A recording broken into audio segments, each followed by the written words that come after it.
Ronald the Rules Lawyer. When Paizo remastered Pathfinder in 2023, a lot of people wringed their hands saying, "Oh no, the wizard is losing the arcane schools, oh no!" Some people lamented the loss of something that was traditional in Dungeons and Dragons. But as Mark Seipter, one of the co-creators of Pathfinder 2e, pointed out, having a class be the all-magic class, the wizard descended from the magic user in old D&D, crowded out other concepts. However, it's now possible to have classes like Necromancer, and Paizo has just announced two new classes that they are now starting to playtest, the Necromancer and Runesmith, for a upcoming book. Oh looky, I predicted this in August 2023. I think that removing schools could lead to a true, more unique Necromancer class, possibly, and also what has been a pain point for Pathfinder 2e casters, maybe we'd get an actual summoner that isn't simply somebody who has a magical friend. That's all speculation, however. Another thing that some people lamented with the remaster was getting rid of alignment. And one of the legacies of D&D was that anything dealing with necromancy was inherently evil and not the business of good player characters. That association is also now lifted from the system. Pathfinder now lets you raise the dead without intrusive moral judgments. Seriously, in old D&D, if you were a cleric, if you cast cause light wounds as opposed to cure light wounds, that was the business of chaotic clerics or evil clerics. So today I'm going to cover the Necromancer playtest. First, let me introduce myself. I am Ronald the Rules Lawyer. I am a lawyer who runs tabletop role-playing games. My preferred system is Pathfinder 2e. Support my Patreon. I don't make money as an attorney. For more info, look at the video whose thumbnail is on the screen. Supporting my Patreon gives you the early access to most of my videos and exclusive content. So I'm looking at the Necromancer playtest, which is already available on Pathfinder Nexus, put out by Demiplane, even before the PDF of the playtest comes out. The Necromancer is a prepared occult spellcaster. They prepare spells from the occult spell tradition, which is fitting since they deal with the border between the living and the dead. As we'll see, their main mechanic is summoning thralls, weak creatures that don't last very long, that can do things in the battlefield and can be consumed or destroyed for dramatic effect.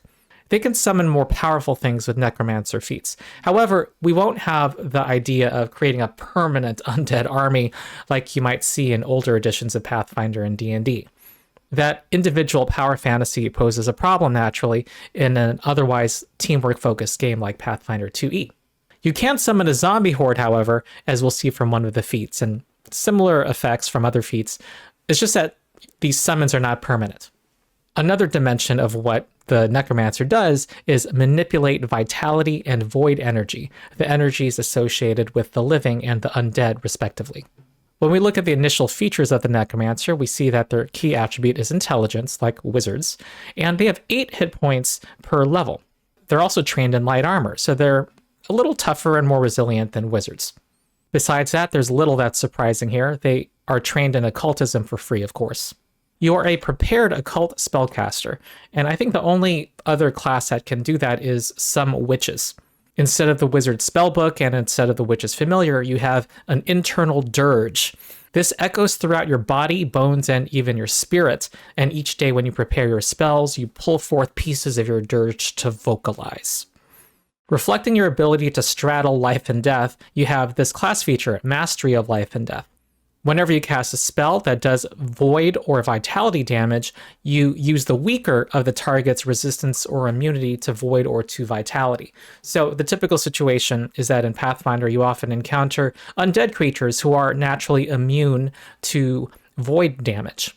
This means that you can cast Void Warp or Vampiric Touch on a zombie and still do damage to it. You can also do vitality damage to the living. This class feature means you kind of don't care whether they are living or undead, since few things have resistance to both. However, creatures that have resistance to all damage, like many incorporeal creatures, you will still have to contend with that.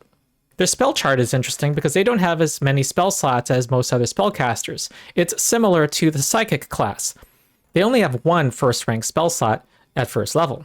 The reason for that is they have more power budget in their class features, as we'll soon see. As I've said, their class focuses on creating and using thralls. And I'll say right now, they remind me of playing the Umbra clan in Monster Train, the deck building video game. Little things that you can put on the battlefield that kind of look like chocolate chips that you can consume or destroy to help yourself or your allies or attack your enemies, or make other effects on the battlefield. Your foundational ability is the Grave Cantrip, which you can prepare in addition to your 5 daily cantrips, called Create Thrall. With one action, you create a thrall within 30 feet. As your spellcasting proficiency advances, which is at the usual levels for spellcasting classes, you get to add additional thralls with this single action. There's no limit to how many thralls you can put on the battlefield. They each last 1 minute. And when you cast a spell, you can have one of the thralls make a melee unarmed strike, doing 1d6 bludgeoning, piercing, or slashing damage. Not very much, and it doesn't scale well. However, the power of thralls is what you can potentially do with them. They also provide flanking for your allies. This strike is affected by and adds to your multiple attack penalty for that turn, by the way. Thralls do not act like other summons. They are undead, but they cannot take actions. Thralls are small or medium creatures, so they take up space. However, they only have 1 hit point. They're actually reminiscent of D&D 4th edition minions. But they're weaker than 4e minions because they're automatically hit by any attack directed against it and automatically fail any saving throw. They have the usual immunities that undead creatures have, in addition to immunity to mental effects. And they are treated as level -1 for purposes of effects. Now, why would you want to have a thrall in the first place? Well, we're going to see some of the things you can do with them, but you have a basic class feature called Consume Thrall. With a single action, you can crumble one of the thralls within 15 feet of you to regain a focus point. And this can be done only once per 10 minutes. This partially explains why you have fewer spell slots. You're kind of like the psychic in that you can effectively have 2 focus points at level 1, and you have a permanent +1 focus point, so to speak, throughout your adventuring career. It does come at the cost, though, of consuming a thrall with an action, and the thrall itself costs an action to create, which of course becomes more efficient as you're able to create more thralls at once as you level up. By the way, it says your thrall. In nearly all of the abilities, it refers to having to target one of your thralls. So if you have 2 necromancers in the same team, or an enemy necromancer on the other side, you cannot destroy each other's thralls. The other reason why you want to have a thrall is it becomes fodder for one of your focus spells, and we'll now get to those. There are many focus spells you can get from leveling up. However, you get a subclass at level 1 that gives you a focus spell for free. Your subclass is called your Grim Fascination. It's a specialized area of study for you. Each subclass gives you 3 features: a class feat that grants a focus spell, a general feat, and a thrall enhancement that buffs your thralls in some way. The Bone Shaper, also called an Osteomancer, focuses on crafting from bones. Their free bonus spell is Bone Spear. It costs 2 actions, and you destroy a thrall within 10 feet to shape it into a spear of jagged bone. It attacks every creature within a 15-foot line extending from it. You make a melee spell attack roll against each creature within that line. It does 1d8 piercing damage, and it scales very well. With every increase in rank, it goes up by 2d8 damage. This subclass also gives you the Fleet Feat. There apparently is a theme of skeletons and walking fast for some reason, I guess. And your thralls can avoid damage from effects that call for a reflex save. Whenever one or more of your thralls are targeted by such an effect, you do a DC 15 flat check. If you succeed, you save one of them. If you critically succeed with a nat 20, you save all of them. The next subclass is the Flesh Magician, also called necromancers. They deal with flesh and muscle, and their thralls generally take the form of zombies or fleshy creatures. Their class feat gives them the Dead Weight focus spell. It's 2 actions. You target a thrall within 60 feet, and it launches itself at a creature within 15 feet. This is to stymie them, basically. If they fail their save, they're wrapped in flesh and are immobilized. If they critically fail, they become grabbed as well. Even if they succeed, so long as they don't critically succeed on their save, they get a -10-foot status penalty to their speeds. The duration is 1 round. Flesh Magicians also get the Toughness feat for extra hit points, and their thralls, whenever they destroy them, can leave behind difficult terrain. I guess all of that flesh left behind is slippery. The third subclass, and we're only given 3 subclasses, which is normal for a playtest. They usually have more subclasses when the final class comes out, is the Spirit Monger. Their thralls often resemble ghosts and spirits. Their free focus spell is Life Tap. Note that these give you the focus spell via a feat, so there's nothing stopping any of these other subclasses from taking this feat, if they so choose, with a class feat later on. Here you target a thrall within 30 feet, it then strides up to 30 feet, and a creature adjacent to it must do a fortitude save. This basically tries to take the essence of a creature, drains them, and heal yourself or an ally with what you get. Unless they critically succeed, they are drained to some degree, and you or an ally within 30 feet of the thrall, which is destroyed by this spell, regains hit points equal to the hit points lost by that creature. The Spirit Monger also gets the Die Hard general feat, and your thralls, whenever they would deal physical damage, and we'll see how they can do that with some of the feats, you can make that void or spirit damage instead. Now, I'm a little unclear on whether it has to be the thrall itself doing physical damage, or whether this also includes the destruction of the thrall and the effect that comes from that dealing physical damage, which is what I'm seeing in most of the feats, at least. The last level 1 class feature of note is that you get Undead Lore, which lets you recall knowledge about undead creatures, haunts, and effects caused by undead creatures or other necromancers. So quite broad.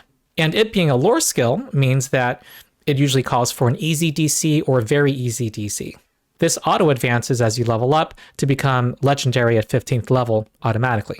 From class advancement, they get the usual advancement to their spell proficiencies that spellcasters get. At level 7, they become expert, level 15, master, level 19, legendary. They get the usual spellcaster proficiencies with weapon and armor as well. There's a few notable things I'll point out as well. At level 3, this is very cool, you get a reaction called Inevitable Return. When an enemy within 60 feet of you dies, you can use your reaction to fuel your undead army. You raise a thrall in the triggering corpse's space. This looks like it will dramatically increase your ability to do things in combat as the battlefield is populated by your thralls. I can also see a necromancer player delaying until, say, a fighter in the party kills something so that the necromancer has something to work with.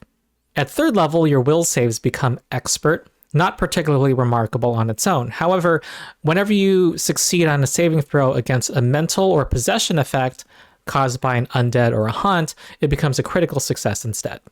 You eventually become legendary in fortitude saves at level 17.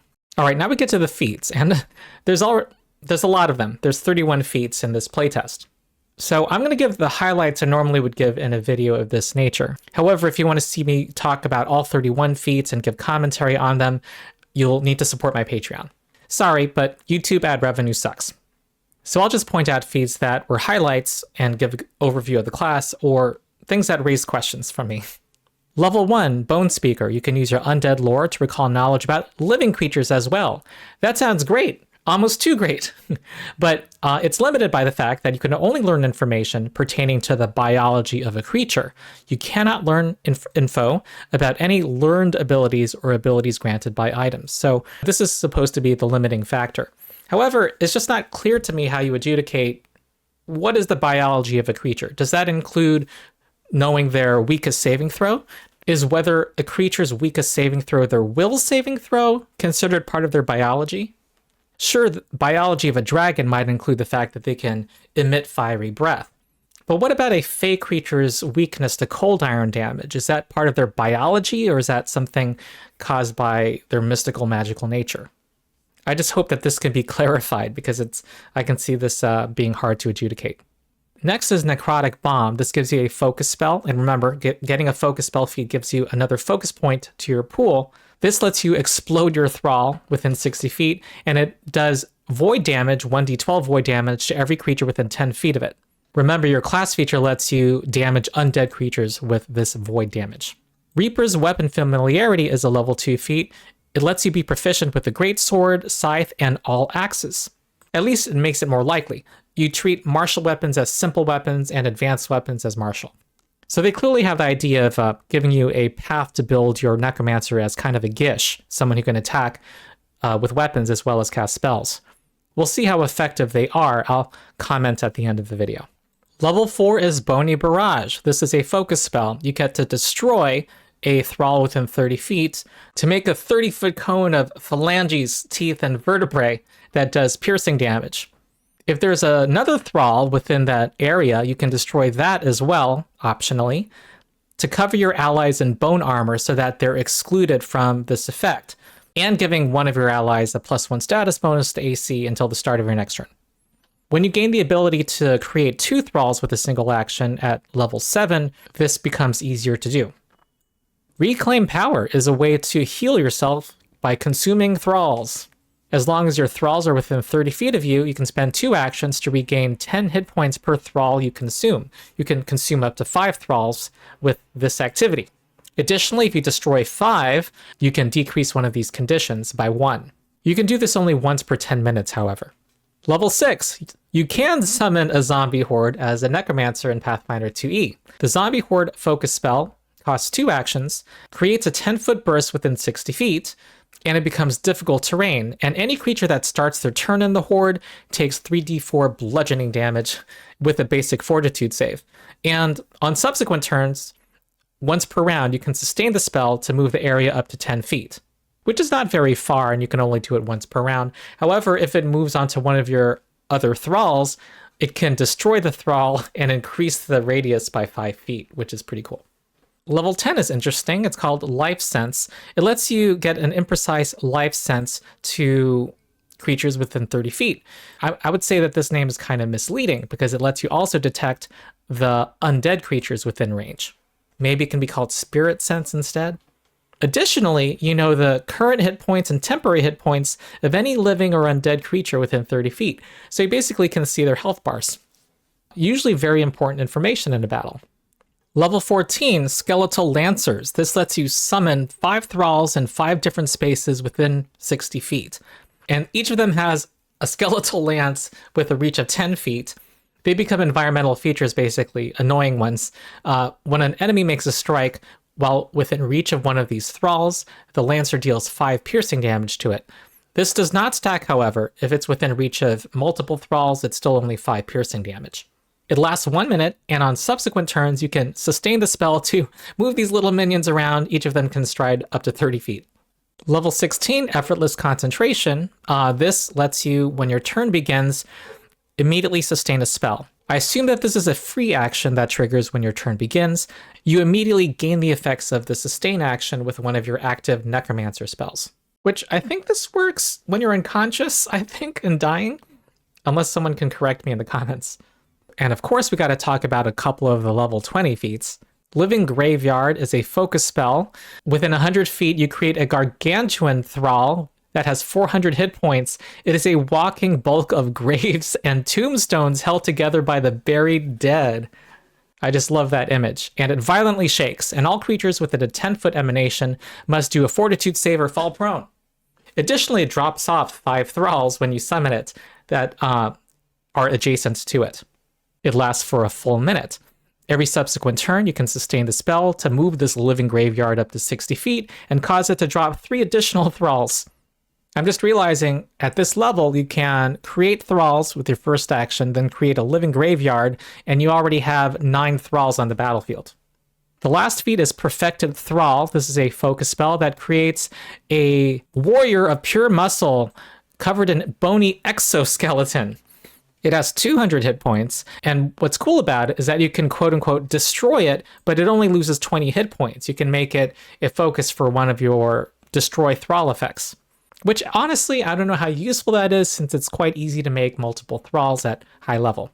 It lasts for 1 minute, and once per round on subsequent turns, you can sustain the spell to make this warrior stride up to 30 feet and make a strike to an adjacent foe using your spell attack modifier. It does 7d10 bludgeoning damage. So some final thoughts on the Necromancer. My concern hearing about the Necromancer was, how is it going to be different from the old Necromancer specialist from the wizard class? And also, when I started reading it, I was like, okay, another occult prepared spellcaster, that's not unique. We have the witch, or some witches. But my concern was allayed when I saw that they have this unique thrall mechanic that is not in any other class. It's a whole other design space. And one of the complaints about Pathfinder 2e is that you couldn't really fill the battlefield with your minions which is some people's power fantasy. There are obvious reasons why in a teamwork game you may not want to have that. It makes that person's turns last much longer and increases their power potentially too much beyond the other characters. But you can kind of do that now with this class, with these little minions. I can't use the word minions, and I also can't use the word morsels, which comes from Monster Train. We're going to have to call them thralls. You can even have them run around the battlefield and make strikes against foes. If anything, that's one of my complaints. I think maybe that's the only feat that has you have them actively doing things. One of my concerns is that there could be more of those kinds of abilities that give you a feeling of having a little mini army. Also, you see what they mean in this introductory text, that the necromancer is a grim battlefield controller. Your thralls, and you can increasingly create more as you level up, become factors in the battlefield. They provide flanking, or there are potential bombs that you can explode literally with one of the feats on the battlefield. There's some interesting aspect of resource management. Every thrall you destroy could be potential healing for you if you have the reclaim power feat. Also, you need to destroy 5 thralls total with this feat to reduce one of your conditions. That's another design space I think would be kind of cool, by the way, for the future, having more abilities that rely on destroying multiple thralls that are more powerful. That could be interesting. Because as of now, I don't see your buildup of the thralls, your accumulation, being a way to fuel a more powerful ability.